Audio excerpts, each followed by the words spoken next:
So a few days ago, someone asked me to do a grocery shopping video in China, and I was like, wait, I never go to the grocery store to shop anymore, even though it's just 5 minutes away from my house. All I do nowadays is just order these online and they will just get delivered to my house. That is just how convenient to do grocery shopping in China is. I literally made an order 10 minutes ago and I just got a phone call saying they're already outside. Let's see. Here they are. So the delivery man just leave it at the doorstep. I don't even have to see him or even tip him. Oh, that is so happy. Imagine having to carry all of this back home every single week, like what a burden. They also did a really great job at separating the goods based on the temperature. Like this is the bag of the veggie, this is the bag of the fresh meats, and this is the bag of the frozen meats. So here's the layout of everything. The price will be included at the end. You must be thinking like buying all of this stuff and getting them delivered to your house in the States. You must pay a lot for the delivery, right? But in China here, if your order is over 30 RMB, which is roughly about $4, all of your orders will be delivered to your house for free. Even better, since I'm a member of this app, from time to time, they will even give me something for free. So in this case, gonna be this fried chicken and also this spring onion. Screenshot of all the prices, we are at a total of $14.36. For a long time, the cost of living in Western countries has been skyrocketing, leaving many people struggling to make ends meet. The reason?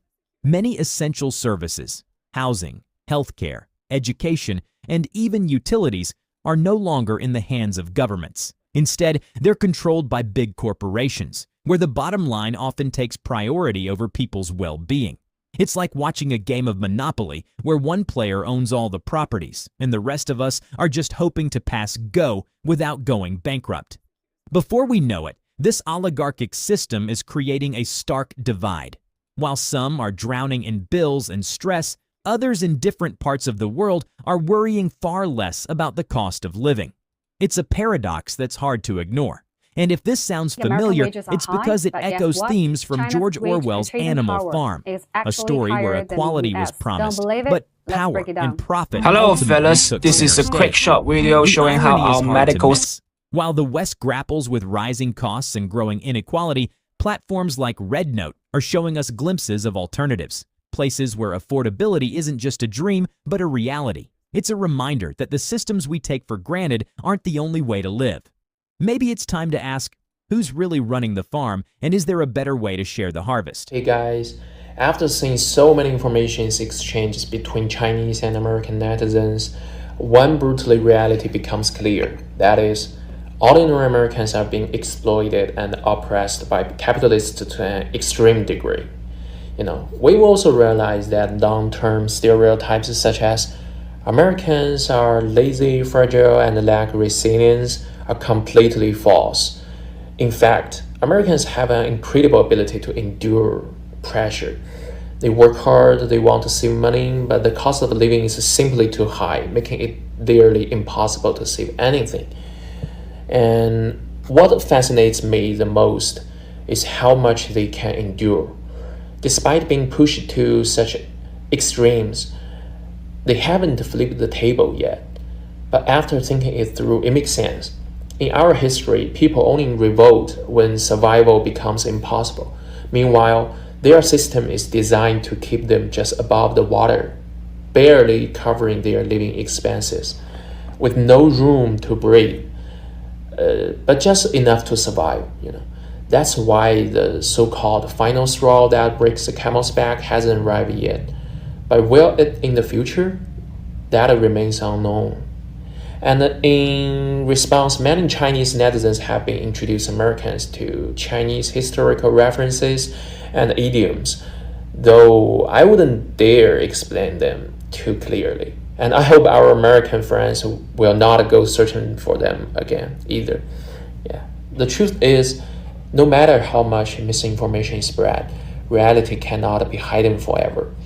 This recent waves of comparisons between China and the US has at least proven one thing, that is, ordinary people in both countries are just hardworking, working-class individuals. We are not enemies. The conflict has been deliberately manufactured. Some Americans have started to realize this. As one of them put it, I have more in common with an ordinary Chinese worker than I do with the American billionaire. Wow. The only concern is whether this moment will become a turning point in history, whether after this a spark will ignite on the other side of the world. They may not fully grasp the significance of this yet. History is a mirror, and with 5,000 years behind us, we know that nothing under the sun is truly new. But for them, they are standing at the crossroads of the survival and crisis. History has shown us that no dynasty lasts more than 300 years. Even Zhou dynasty, which spanned 800 years, was fragmented and symbolic for much of it. The US is already in the post-peak era. This challenge is one they must face and solve on their own. So, what do you think? The differences in healthcare systems and the broader conversations about cost of living are definitely eye-opening, aren't they? It's fascinating to see how different countries approach these essential aspects of life, and it leaves us with a lot to reflect on. Do you think there's something we can learn from these comparisons? Or maybe you have your own experiences or thoughts to share? Drop a comment below. We'd love to hear your perspective. After all, these discussions are what make exploring these topics so rewarding. And hey, if you enjoyed this deep dive, don't forget to hit that like button, share it with someone who'd find it interesting, and subscribe to Trend Feed for more thought-provoking content. There's always more to explore, and we're just getting started. Thanks for watching, and let's keep the conversation going. 100 US dollar challenge. Today I'm gonna spend 100 US dollar in Walmart in China, and let's see how many stuff we can get. Ready for, and we spent 84.6 US dollars.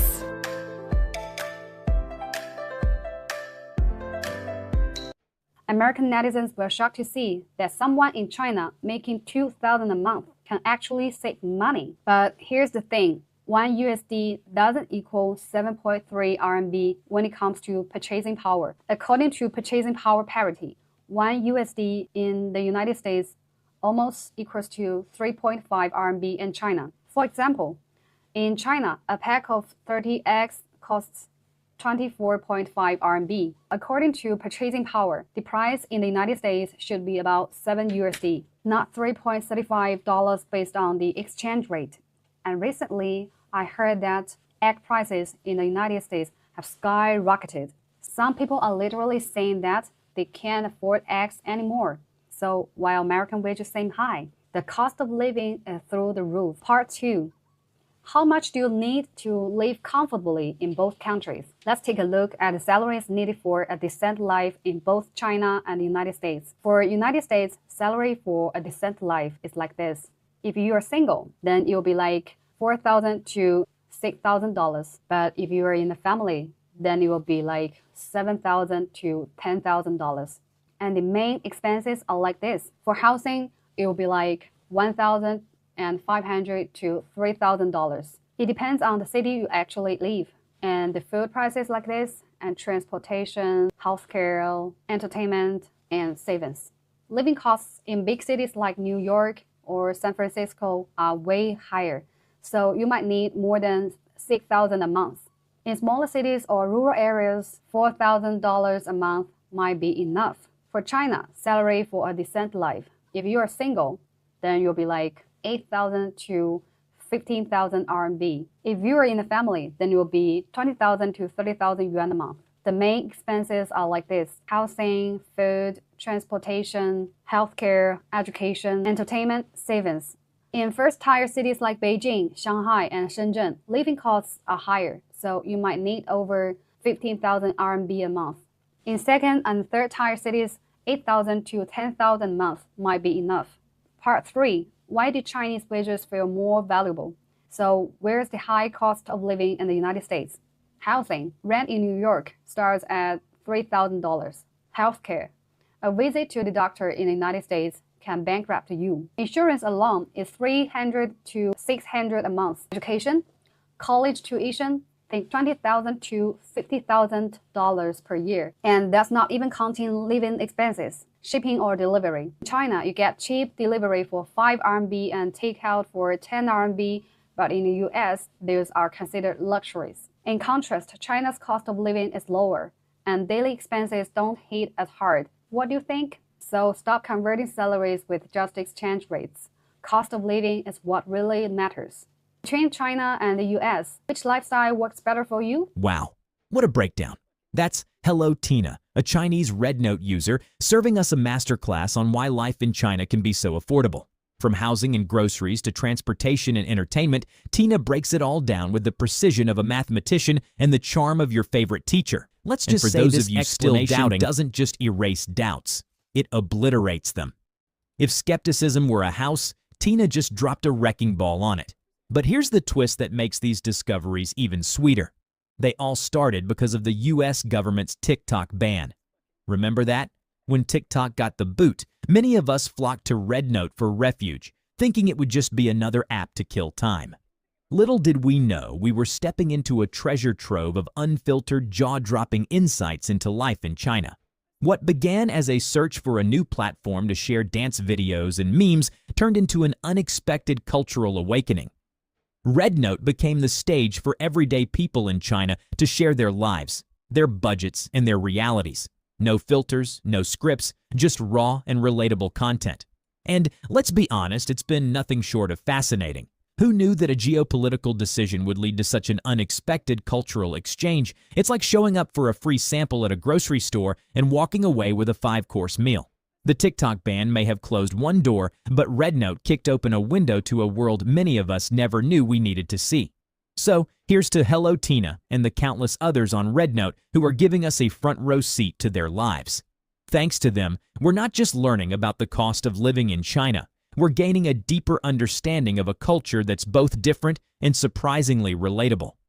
And honestly, isn't that what the internet is all about, connecting us one viral video at a time?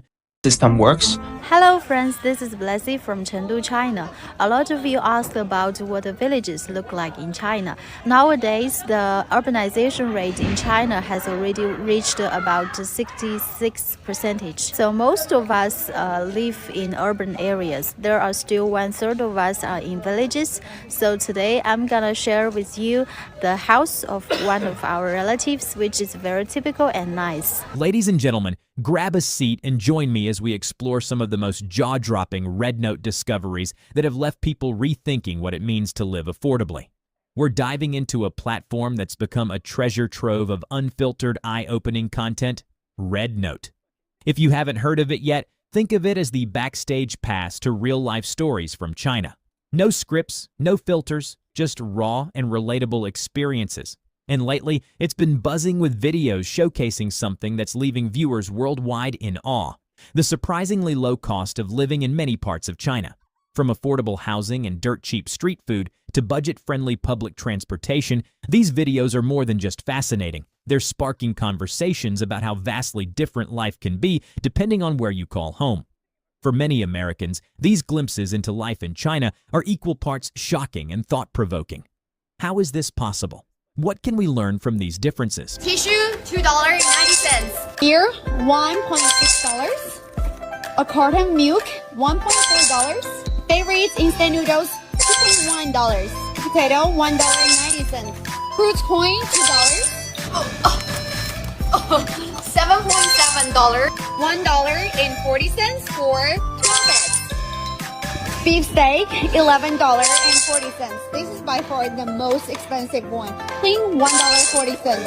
Already almost full, and we only spent $32, so we need to speed up. Kiwi, $4.20. Berry, $5.10. $6.30. So much left, so I decided to buy a pen. $24. Tips, $4.30. Oh, Simple family, $2.